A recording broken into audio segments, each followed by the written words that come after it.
Good day. Welcome to Just Another Messenger, your daily decode of the digital, the political, and the prophetic. I'm your host, Tamara L. Powered by AI, grounded in truth, and fueled by rebellion, we sift through noise to bring you what they won't say out loud. If you're ready to unplug from the matrix and plug into the message, let's begin. The Constitution begins with limits and grants. But what happens when the limits blur and the grants become grabs? Today we investigate how one of the most critical economic powers, the power of tariffs, was stripped from Congress and slipped into the hands of the modern presidency. The original power, Article 1, Section 8 of the U.S. Constitution spells it out in black and parchment. It grants Congress, not the president, the power to lay and collect taxes, duties, imposts, and excises, including tariffs. This was no small detail.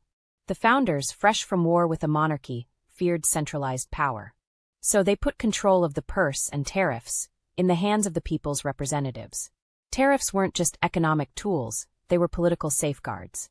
They protected American sovereignty, defined foreign relationships, and ensured economic independence. But power rarely stays put. Through a series of legislative loopholes, Congress began delegating its constitutional role to the executive branch, especially during times of emergency. 1930s, the Trade Agreements Act, 1934, gave the president authority to negotiate reciprocal trade deals without congressional vote.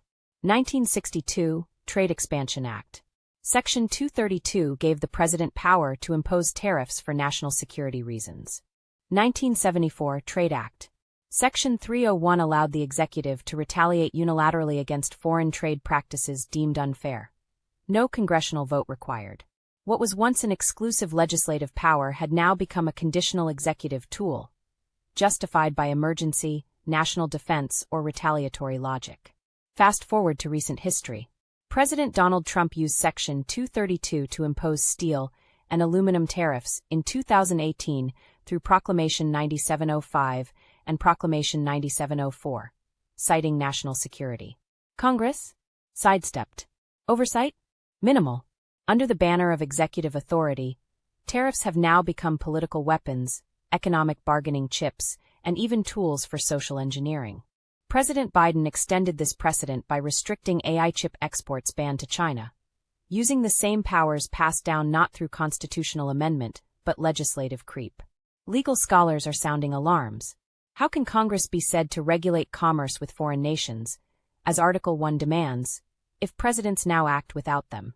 This isn't just an overreach, it's a quiet constitutional crisis. Congress abandoned its duties for convenience. Presidents claimed those powers through elastic interpretations of trade laws. Challenges have arisen in federal courts, but rulings often defer to the executive under the doctrine of delegated authority. With AI, energy, and global supply chains dominating the economy, tariffs will shape our future. But who should wield that power?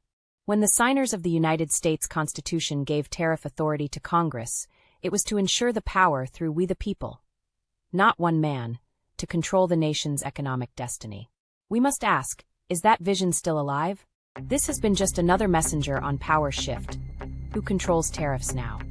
Subscribe for more investigations that dig beneath the headlines and trace the power lines.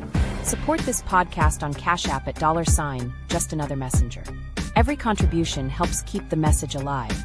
Until next time, stay informed because ignorance is expensive.